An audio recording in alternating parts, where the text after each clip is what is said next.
Будем действовать таким образом. В районах создаются штабы. Организацию работы, общий контроль осуществляет глава администрации района. В штаб входит начальник милиции, прокурор и энергетик.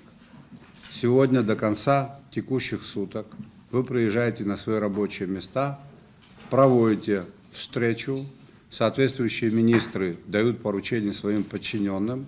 Первое заседание штаба.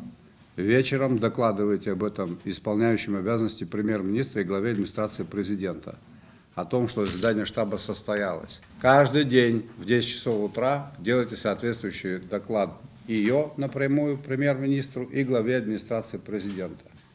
До следующей пятницы, в течение недели, если по районам не обозначится устойчивая тенденция на снижение потребления, 2019 год плюс 5%. Это норматив, к которому вы должны прийти. Если этого не будет, все, глава администрации, начальник милиции, прокурор, энергетик, строгий выговор.